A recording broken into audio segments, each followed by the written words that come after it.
আসসালামু আলাইকুম। সবাইকে ঈদুল আজহার শুভেচ্ছা জানিয়ে আমি আজকের ভিডিওটি শুরু করছি।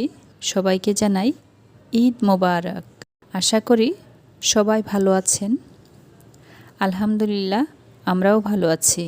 যেহেতু আজকে ঈদের দিন, তাই সকাল সকাল ঘুম থেকে উঠে আমি একদিকে ফিরনি এবং অপর পাশে সেমাই রান্না করছি।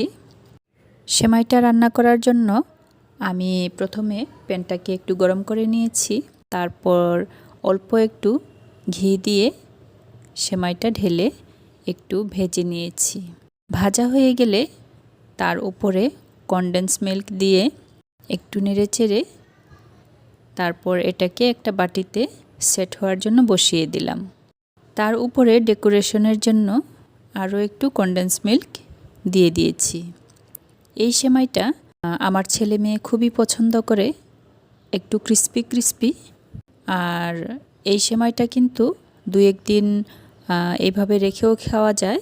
তো সেজন্যই আমি বরাবরই এই সেমাইটা করে থাকি। কার কাছে কীরকম মনে হবে জানি না। তো যাই হোক, আমি আমার সামর্থ্য অনুযায়ী অল্প কিছু দিয়ে আমি আজকের টেবিলটা সাজিয়েছি। আর পুডিংটা কিন্তু আমি বানাইনি, সেটা আমার মেয়ে গতকাল রাতেই বানিয়ে রেখেছিল।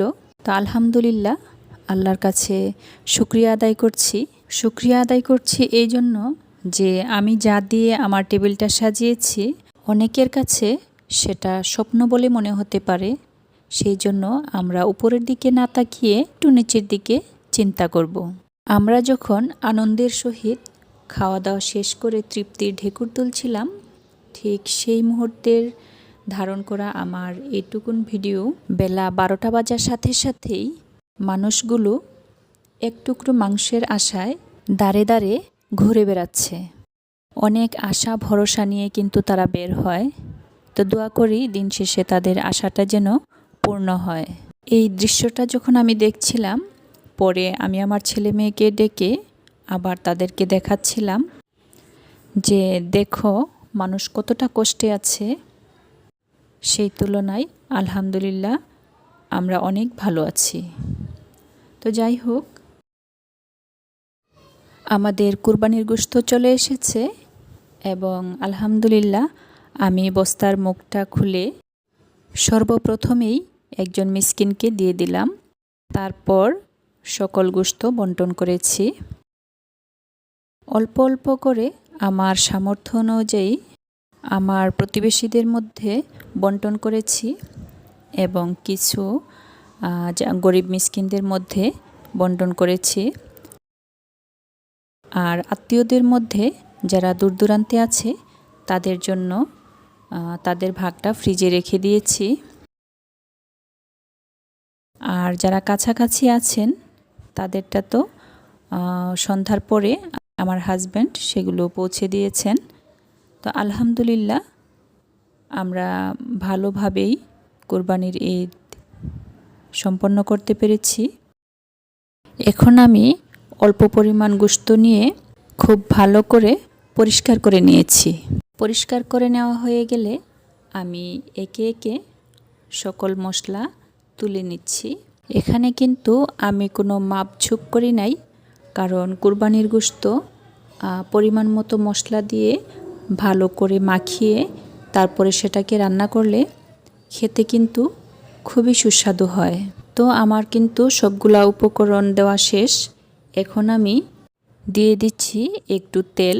এখানে আমি সরিষার তেলটা ইউজ করেছি। যত ভালো করে গোশতটাকে মাখাবেন তরকারির টেস্টটা কিন্তু ততটাই ভালো হবে। খুব ভালো করে মাখানো হয়ে গেলে আমি উপরে পেঁয়াজ কুচি দিয়ে তারপরে চুলায় বসিয়ে দিব। ছোটবেলায় আম্মাকে দেখেছি অল্প একটু গোশত এইভাবে আলাদা বসিয়ে তারপর বাকি কাজকর্ম করতেন। তো আলহামদুলিল্লাহ আমরাও সেটাই অনুসরণ করছি। আর তা না হলে দেখা যাবে কি সমস্ত কাজ শেষ করে গোশত রান্না করে খেতে খেতে অনেকটা রাত হয়ে যাবে। তো আলহামদুলিল্লাহ আমার কুরবানির গোশত রান্না হয়ে গেছে। খেতেও কিন্তু অনেক সুস্বাদু হয়েছিল।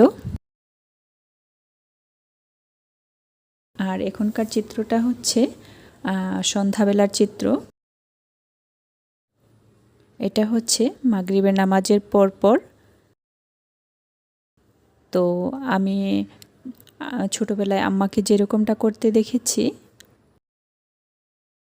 আম্মা ছোটোবেলায় দেখতাম যে গরম পানি করে সেখানে ভুঁড়িগুলোকে দিয়ে দিতেন আর এরকম সুন্দর করে উঠে যেত।